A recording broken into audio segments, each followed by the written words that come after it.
Hello, everybody, and welcome back to Elizabeth Burnt's This and That. Today is the 12th of November, and I do realize that this review comes a tad late due to the fact that it should have been done on Halloween, but we'll take it.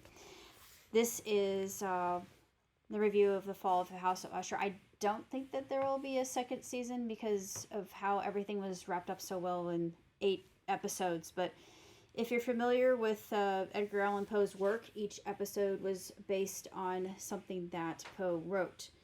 And I have never seen The Fall of the House of Usher depicted in such a way. I have seen films revolving around Poe's work, including The Fall of the House of Usher, but personally I prefer this one because it's more modernized and it's just very disturbing, actually. It's very disturbing, very sanguinary, and each of the episodes are based on Poe's eerie, terrifying tales, retreated to horrifying scares and bone-chilling moments. Intricately woven into the narrative are my favorite poems, which still thrill and inspire me today. Poe was a very intense man, and the gore is quite accurate. Although the stories are updated, it comes all together exquisitely. I would not recommend this for the faint of heart. All in all, I wasn't a fan of the excessive cursing or some of the LGBTQ moments that were unnecessary, but despite this, for the most part, it was very mind-bending. I appreciate that it was a very unhinged series, but it was quite possibly the most unhinged, mind-bending series I've ever watched. I also liked that there were quite a few fourth wall breaks, if you were paying attention well enough, that were very overt, especially to those of us who are Poe fans.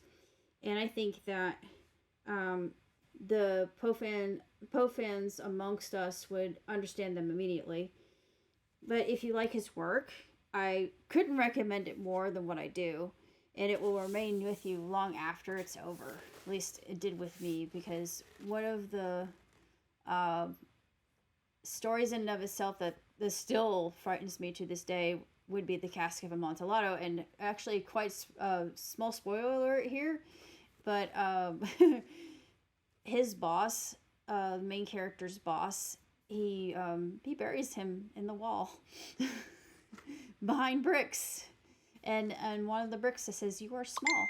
So he gets that reminder that he's absolutely nothing in comparison to our main character.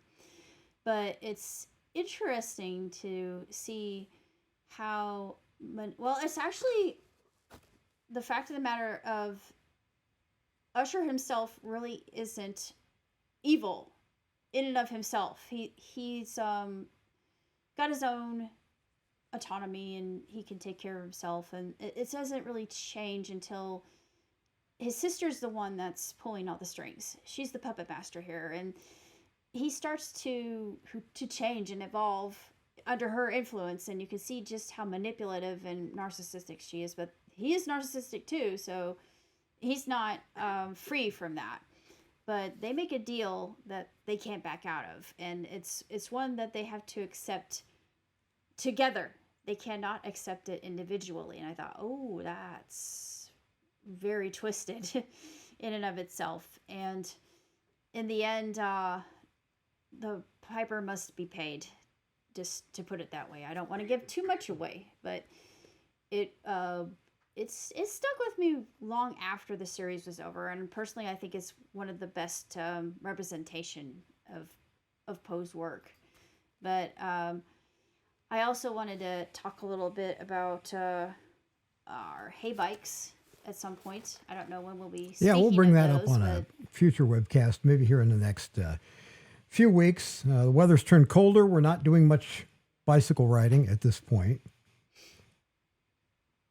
And I was going to bring that bike up on the screen. There we go.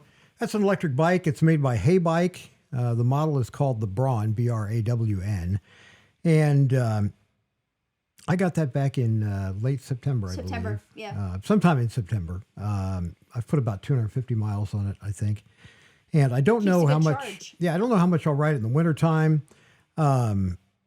Maybe some if we get a snow or something, if it's not too dangerous to ride it at low speed on the snow. It's got real knobby tires on it, which is great for dirt or mud, but not ideal for on snow. They just don't collect the snow up like a snow tire would. So I don't know. We might give it a shot in the wintertime, do just a little bit of riding until we find ourselves too cold. So I don't think we'd ride too far. But I'm going to bring the HeyBike into the studio. We're making some changes here in the studio to where there's more room to have larger items. So I'm going to wheel the bike in and talk about it on a webcast that'll be on both Elizabeth's and my channel, where we talk a little bit about the HeyBike. Something I'll just share off to the HeyBike users group on Facebook. Not designed for a really large audience. Of course, none of our stuff at this point makes it to a wide audience, but just something fun to talk about, something that we're interested in, something that Elizabeth's interested in. Hopefully by springtime, we'll have an e-bike for Elizabeth. And then when we do our rides, we can go out, 25, 30 miles, Right. without any problem. But I got an e-bike because I'd injured my knee last winter, and I've been getting it stronger this year. But riding my road bike, I could get out 10 miles and then my knees start really acting up, and it was just not pleasant at all to try and pedal back home. So I thought, well, until my knees back, closer to 100%, I'll use the e-bike some. I'll ride the road bike around the neighborhood. And when I really want to go somewhere like the train depot or where we go to watch trains or the bicycle trails, I'll take the e-bike. That way I can pedal as much as I want. Knee starts acting up, I could just, use the electric motor. Another thing we'd like to talk about, let's see if I can bring it up on camera here. Elizabeth and I have been watching some channels where they talk about radioactivity, minerals out west, old mines, abandoned mines that have radioactive uranium mines from years ago. All mostly pretty low level stuff that's accessible now. But we like to watch a YouTuber that goes by the name Radioactive Drew. And we love his videos. He did 2 or 3 videos on running an IMAX projector. And, I like technology. I found those very fascinating. He's been a projectorist for quite some time. And he did when one of the big theaters ran the Oppenheimer movie, which is a fairly long movie, he runs the IMAX projector, and he did some excellent videos explaining how the IMAX works, and we really enjoyed it. And then he does a lot of videos on radioactivity and using Geiger counters, and I've got a little Geiger counter right here. Weren't you inspired by just a another basic YouTuber by that? consumer model?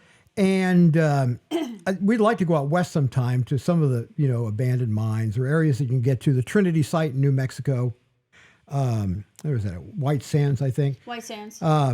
We'd like to take a trip out there someday. Probably shoot some video and take lots of photos.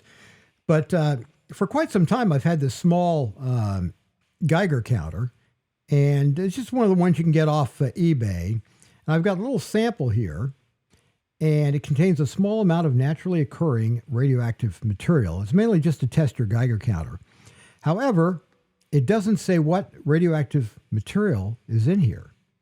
So I have no idea what the radioisotope would be, but I just ordered a new device, and this is something Radioactive Drew uses quite a bit. And it's called the Radiacode, RADIACODE 102, Radiacode 102. And this is their second version of this, and it's a gamma spectrometer.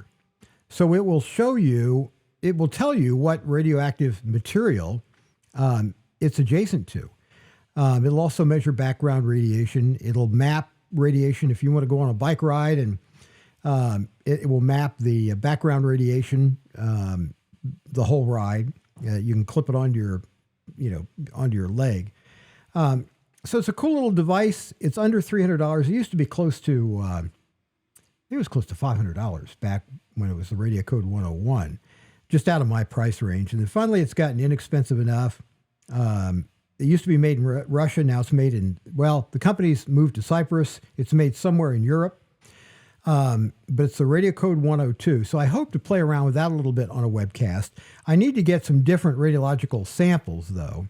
It will tell me what this is, I assume. But I still need to get some different samples to play around with. And going to antique stores, you'll sometimes see some green glass or glass that's made that has radioactive material in it. Not to a dangerous level, but you can pick it up, pretty strong on a Geiger counter. Old radium watch dials, they used to use radium and some other materials in instruments for aircraft. So if you go into an antique store and they've got old aircraft instruments in there, you can see which ones are radioactive. Not to a level that's going to injure anybody, but well enough above the background radiation to where you can, identify what type of radioactivity with the radio code. So that's another device I'm going to play in with. I'm not sure how long it'll be. I still need to learn a little bit more because I am not a nuclear scientist. Neither one of us are. Not even to the level of nuclear hobbyist at this point. But that's something we would like to talk about on a webcast because it's a cool gadget. That's mainly it. It's a cool gadget. And then the electronic bike, the HeyBike Braun, I've added some goodies to it. So I'll talk a little bit about the things I've added to it, like an inclinometer or inclinometer. Is that correct? Inclinometer, I think is correct. That's somewhere in the neighborhood. I've added one of those. Some other gadgets I've added to it. I have installed the fenders and you don't see it there in the picture, but I have installed the fenders and the bike rack and found a good set of bags for the bike rack. Yeah, that actually fit it. Yeah, that fit it properly. Because we want to go on some picnics, stuff like that, and we want to go stealth camping. And off-road and it got too cold for us. Yeah, it got too cold for us to go camping. So sometime in the spring, when we get a nice warm night, we're going to do stealth camping, like our buddy Steve. What's the name of his channel? It's Camping with Steve. Camping with Steve. Yeah. We're going to hunker down. We're going to try the it's Camping with Steve. He's got a cool channel. We enjoy watching that. We watch a lot of weird channels. Yeah, I guess. we do. And then we've got some friends that are hobos. I got watching Hobo Stobe, who's now since left us. He's passed. Yeah. But I got watching his videos, which were just really intriguing. They're so captivating. And we'll talk about that sometime. And then I got watching Hobo Shoestring. And we're acquaintances now. We text message on occasion. He's traveling right now. I'll probably get a text from him tonight. I think he texts me when he gets bored, and he knows I'm up late hours, so he's never worried about waking me up with a text message. In fact, I sent him a nice flashlight a few months back. That. One of the Eminent flashlights, the MS03, I think it was. It's 13,000 lumens on the turbo power. I've got one more here. In fact, we gave one to George, and yeah, I'm looking for last one we need to give to our other hobo friend. Yeah, where did I put that? It's around here somewhere. Yeah, it's somewhere around here. I've got one for Troy. Anywhere Man. He does more TikTok and Instagram stuff, not very much YouTube stuff. I've got a flashlight for him, but I sent one up to George up in Wisconsin. He does the jumping off the cliff. He does. His website is his channel is Jumping Off the Cliff, and he does some really good train hopping videos. Shoestring does a lot of them. So I'm kind of acquaintances now with George and Shoestring, and we talk on a pretty regular basis. Troy, I don't talk to very often. He's hard to reach. It'll take him forever to respond to a message. If you know Troy, I got one of those flashlights for him as well. I sent one up to George. I sent one to Shoestring. They've both got them, have tried them out. And I've got one for Troy. And these were courtesy of Eminent. They sent me 3 to send out to my friends. So at some point, we're going to try and interview them on the webcast. That's when we'll do a live webcast. Right now, we just We just Yeah. record our webcasts. I've not done any set up We're anything as thinking far as about Brit live. as well, but it all depends on whether one of our Yeah. friends will actually be traveling to Brit. Yeah, Britt, Iowa is where they have the big hobo convention is it August? It's every August. Every August. Last couple of years, we've been wanting to make it out there, but It's a long had other trip. things going on. Maybe this coming year we'll make it out there, shoot a lot of video. I'd like to do some interviews with some of the professional hobos and some video interviews and do some portrait photography. So that's something coming up. Pretty much Elizabeth Burt's this and that. It's Yeah. if you guys bit of have a suggestions potpourri. on a topic for a webcast and it's something that we can kind of wrap our minds around and learn a little bit about, maybe even do an interview with you if you've got your own YouTube channel. If it's a subject that, where we kind of share an interest, we're open to doing that. But anyway, that'll pretty much do it for tonight. We're going to try and get a few more webcasts recorded this week. Schedule and other stuff. I work as a professional photographer and graphic designer, so my work slows down this time of year. So I'm just heading into peak. yeah, so hopefully we'll with my stuff. be able to do more webcasts during November and December and January and touch on some topics that are at least the interesting goal. to us, maybe interesting to you. I'm a gadget guy, so I like electronic gadgets. I like high-powered flashlights. I've got quite a few of those. That's another webcast we'll do. In fact, Yeah, I I just like the got done. gadgetry too. Just got done charging some. I've got some flashlights. This one's from Ace Beam, and it's more of a long throw spotlight. I don't know if I can throw something on the wall here. You can get an idea. This thing will throw quite a difference. That's its lowest setting, and it's fairly powerful. I've got, this is the Eminent MS-18. This has been, basically the de facto standard, most powerful flashlight, the most powerful production flashlight in the world. And I've had this one for, I think, maybe a couple of years now. And they came out with a new light. This is the MS-18. They came out with the SR32. And that's out in the car right now. But it is a long throw, more of a thrower. This is a flood. But this is 100,000 lumens. You've made friends with that one. 100,000 lumens. And yeah, you turn this thing on at an outdoor event and everybody Just comes to you wondering what it is. And they came out with the SR32, which is 120,000 lumens. So that is now the most powerful production flashlight in the world. Ridiculous.